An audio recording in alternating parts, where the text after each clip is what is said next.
Olá, aqui é o professor Garcia e hoje nós vamos trabalhar a filosofia medieval e o cristianismo, onde nós temos dois filósofos mais famosos, talvez os pilares, que são Agostinho de Hipona, ou São Agostinho, e São Tomás de Aquino, ou apenas Tomás de Aquino.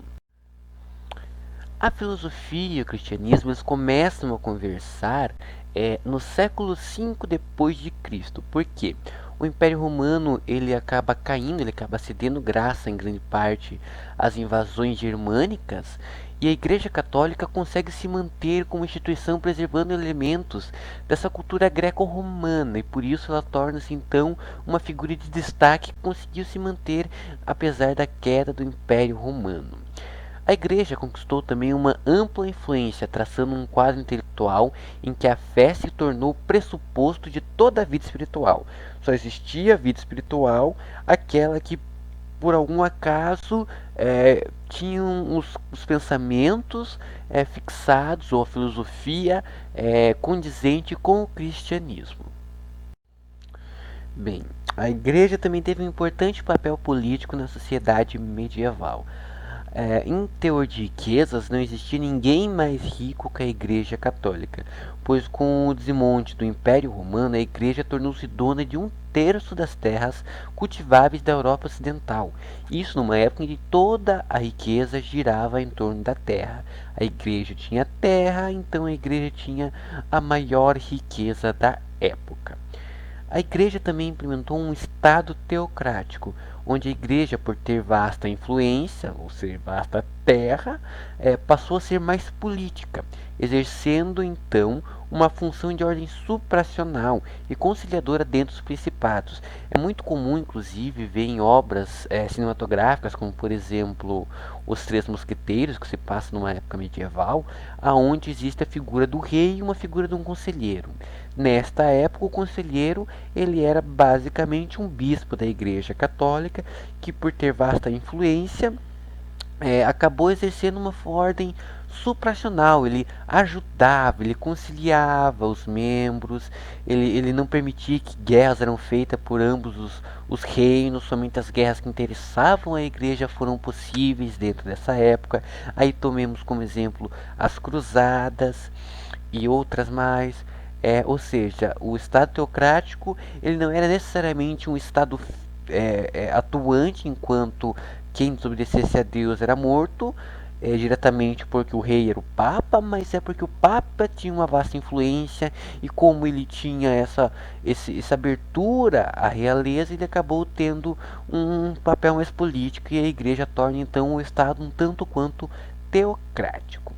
Qual era a crença desse Estado? Qual era a crença dessa igreja? Bem, a crença da igreja medieval era a adesão incondicional às verdades reveladas por Deus aos homens, interpretadas segundo a autoridade da igreja. O que isso significa? Significa que somente a igreja permitia as pessoas a estudarem, a lerem, a fazerem uma investigação acerca das verdades reveladas por Deus aos homens, mas não para contrariá-las, e sim para unir isso à base da razão pela fé católica, estabelecendo as verdades da fé católica, aquilo que é de fato uma realidade para os católicos, né? A filosofia medieval também é dividida em quatro momentos principais. O primeiro momento é um momento que todos nós conhecemos, é o momento dos padres apostólicos, é um momento de início do cristianismo, do século I e II, ali após a morte de Cristo, século I e II foi quando esse momento se desenvolveu, entre os quais se incluem os apóstolos, ou seja, os primeiros filósofos da filosofia medieval, em tese, são os apóstolos, que disseminavam a palavra de Cristo. Por isso, esse momento desses padres apostólicos, né? Destaque-se dentro desses, na Igreja Católica e grande parte também das igrejas protestantes, São Paulo e suas epístolas. Paulo é conhecido por ser um dos últimos apóstolos a serem catequizados como apóstolos, né? tem-se um mito de que Paulo estava andando, ele era um caçador de cristãos, ele caçava os cristãos, e um dia Jesus apareceu a ele, deixando cego por 3 dias, então o curou. E a partir desse momento, Paulo começa a ser um apóstolo de Cristo, disseminando epístolas e convertendo pagãos ao cristianismo. Temos também o momento dos padres apologistas, que seria então uma segunda filiagem dos apóstolos, né, que vai do século III ao século IV. Esses faziam a apologia ao cristianismo contra as filosofias pagãs. Existiam outras religiões, esses padres iam até lá e falavam que essas religiões eram pagãs, apresentando então o cristianismo. Entre os apologistas destacam-se nomes como Orígenes, Justino e Tertuliano. Talvez Tertuliano dessa época seja o mais conhecido, mas estes são, dentro da filosofia medieval, pano de fundo para o pensamento medieval cristão. Lembrando bem. O terceiro momento é o momento da filosofia patrística medieval, que vai de meados do século IV ao século VIII. É um momento no qual se busca a conciliação entre a razão e a fé, e destacando talvez o mais conhecido dos filósofos da filosofia medieval, o Santo Agostinho, ou Agostinho de Hipona, e a influência platônica na filosofia desta época que ele trouxe. Por último, temos um momento da filosofia escolástica dentro do período medieval, que vai do século IX ao século XVI. Esse período se busca uma sistematização da filosofia cristã pela interpretação de Aristóteles, o aristotelismo do cristão, né? Destacando então a figura de Tomás de Aquino. Bem, falamos agora de Agostinho de Hipona. Agostinho ele ficou conhecido por trazer o que nós chamamos de neoplatonismo à Igreja Católica. Um neoplatonismo, o que é isso? É um movimento que retomava os conceitos de Platão, do próprio Platão. Agostinho de Hipona também nos deixou a máxima que diz que a supremacia do espírito sobre o corpo. O que é a supremacia do espírito sobre o corpo? A alma é criada por Deus, segundo Agostinho de Hipona. Criada para quê? Para reinar sobre o corpo e dirigi-lo à prática do bem. Ou seja, todo ser criado por Deus visa o sumo bem, que é Deus, segundo Agostinho. E ele também nos dá um novo conceito, que é a graça divina. Somente os predestinados à salvação receberiam a graça divina, não adiantando então as boas obras se a graça não os alcançasse. Não adianta você ter umas boas obras se você não for agraciado pela graça de Deus, você não será salvo. Aí houve o nascimento, talvez, da pergunta que mais tarde vai descambar no que nós chamamos de reforma protestante, né, na reforma de Lutero, nas 95 teses, que é: se a graça divina é predestinada ao ser, é predestinada à pessoa, de que valem então as boas obras? Para isso, Agostinho traçou um pensamento dentro da liberdade. Bem, segundo Agostinho, a liberdade humana é própria da vontade, não da razão. Por isso existe o pecado. Assim como é necessário crer para compreender, a compreensão para Agostinho é a confirmação da crença. Garcia, o que isso significa? Significa o seguinte: se a gente olhar o esquema do lado, a gente vê que tem 3 conceitos. O sumo bem, ou Deus, né, o bem maior, o B com o bem com B maiúsculo. A vontade, que são bens materiais, enfim, a vontade em si das coisas, né? A vontade de você ter as coisas, alguma vontade sua para com o mundo, que desvirtua do sumo bem. E temos o ser humano. A trajetória original, a trajetória do ser humano para Agostinho, a trajetória racional, na realidade, para Agostinho, seria partir do conceito do ser humano para o conceito do bem supremo, do sumo bem ou de Deus. Ou seja, nós teríamos então uma linha reta que ligaria o ser humano a Deus. Aonde existe o pecado, como nasceu o mal para Agostinho? Bem, quando o ser humano desvia o olhar do sumo bem de Deus e passa a filtrar-se na vontade pelos prazeres carnais ou pelos prazeres que lhes são permitidos graças às coisas terrenas, às coisas mundanas, existe então o pecado.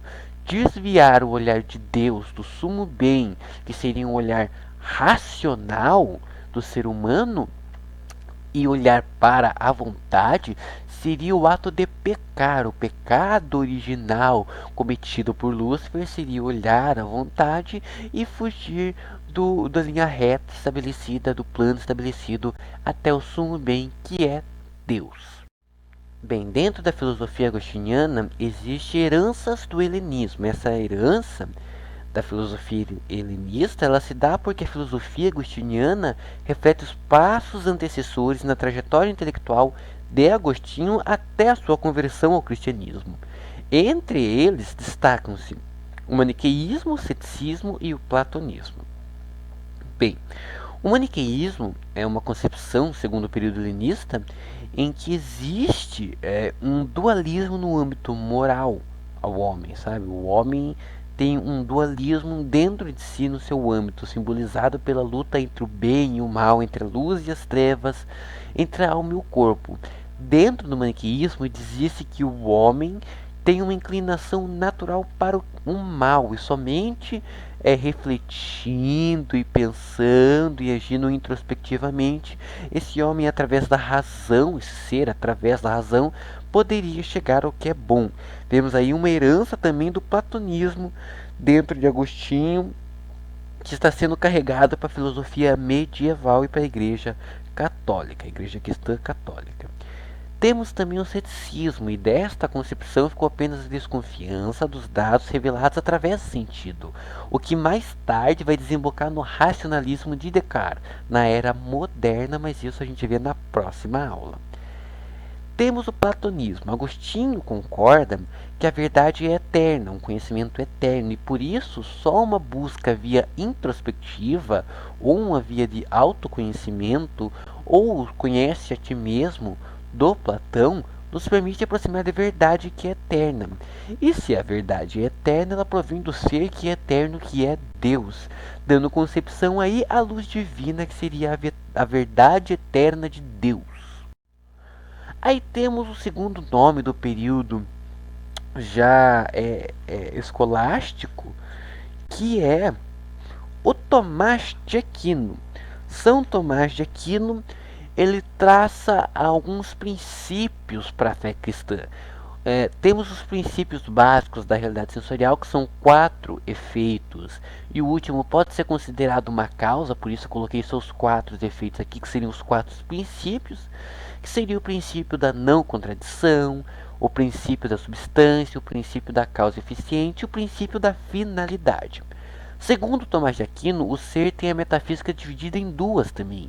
Existe a parte da metafísica do ser geral, ou seja, a parte que nos cabe, que é a minha metafísica particular, a sua metafísica particular, a metafísica particular do seu pai, da sua mãe, dos seus vizinhos, e existe a metafísica particular do ser pleno, que segundo Tomás de Aquino é Deus.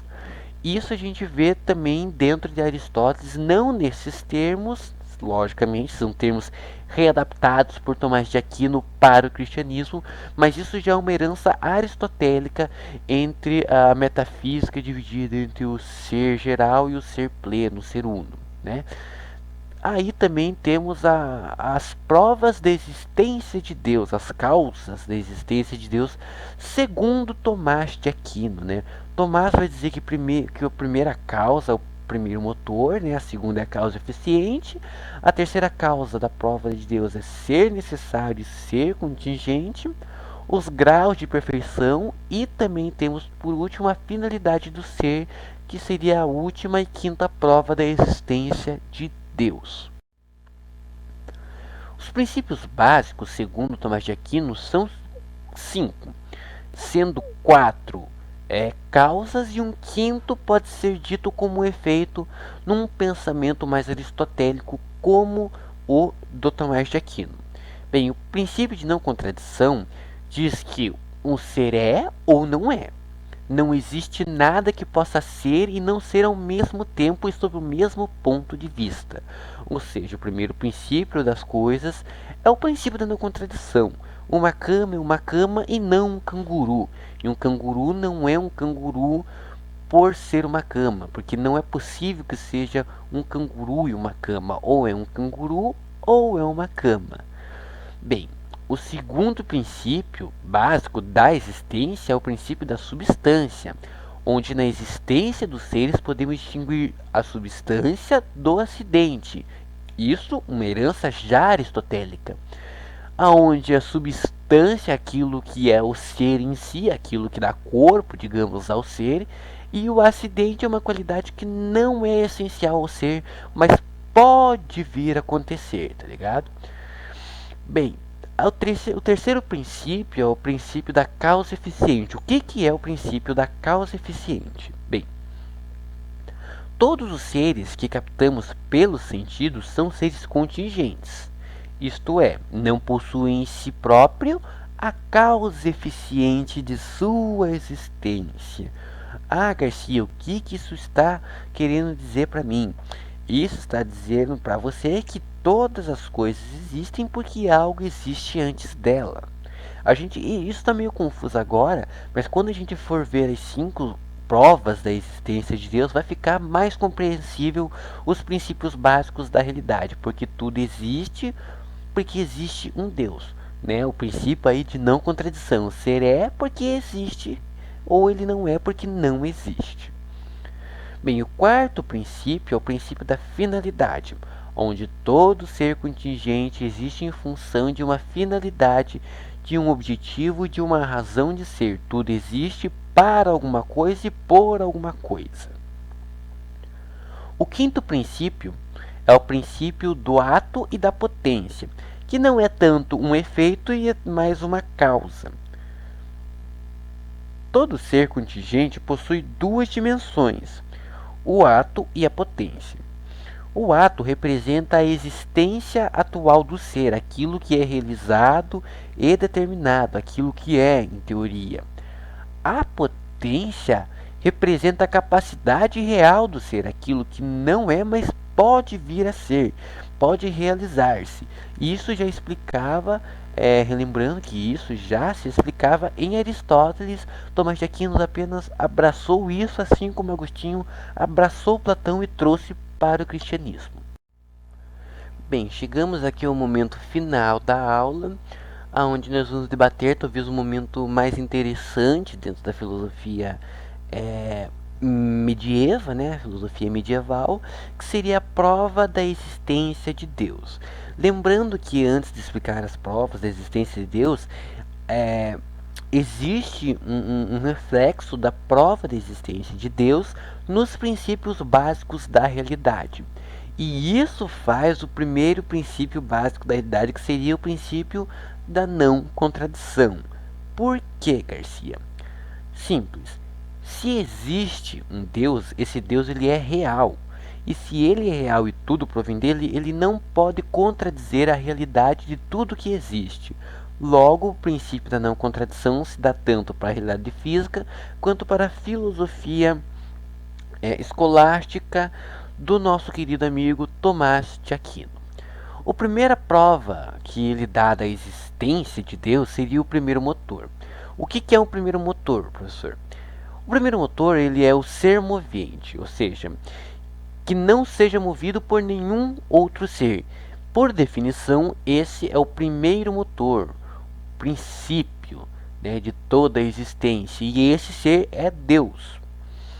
Por quê? Porque Deus não precisa de ninguém para mover ele. Não existe outro movimento por trás de Deus a não ser ele mesmo. Porque ele era e porque ele continuará sendo, segundo a filosofia cristã. A causa eficiente diz que a primeira causa eficiente é responsável pela sucessão dos efeitos. Logo, essa primeira causa é Deus. Se existe um gama maior de toda uma outra existência de coisas, isso existe porque alguém foi o primeiro movimento de todas essas coisas. E esse movimento é Deus, essa primeira causa. Tudo existe porque existe Deus. Bem, a terceira prova da existência de Deus seria o ser necessário e o ser contingente. É preciso admitir que é um ser que sempre existiu, Deus, um ser absolutamente necessário, Deus, que seja a causa da necessidade de todos os seres contingentes. Esse ser necessário é Deus. Deus ele é necessário para si próprio e necessário para todas as outras coisas. Todas as outras coisas, portanto, desembocam em sua origem no próprio Deus. A quarta prova da existência de Deus seria os graus da perfeição. Se uma coisa possui mais ou menos dentro de uma determinada qualidade positiva, isso pressupõe que deve existir um ser com o máximo dessa qualidade. No nível da perfeição, nível etéreo, o que seria o bem supremo para Platão, é para Tomás de Aquino e Agostinho Deus, porque Deus é perfeito, é máximo, é pleno, é único, é uno e perfeito. Por último, Tomás de Aquino nos apresenta a quinta prova da existência de Deus, que é a finalidade do ser. Todas as coisas brutas que não possuem inteligência própria existem na natureza cumprindo uma certa finalidade. Devemos então admitir que existe algum ser inteligente que dirige todas as coisas da natureza para que cumpram o seu objetivo. E esse ser é Deus. E aí nós deixamos vago, né? A filosofia cristã deixa vago o que seria o objetivo de Deus. Seria salvação? Seria diversão? Seria criar os seres humanos? Ninguém o sabe de fato. Todavia, nós sabemos que tudo existe, que tudo é dentro de uma filosofia cristã, porque Deus quer que isso seja dessa forma, dessa natureza. Essa é a finalidade desse ser. A finalidade de todos os seres, por teoria, dentro da filosofia cristã medieval, é alcançar a Deus, que é o sumo bem, o bem supremo. Essa foi a nossa aula de filosofia medieval. Aqui é o professor Garcia de Filosofia. Agradeço a atenção de vocês. Até a próxima aula.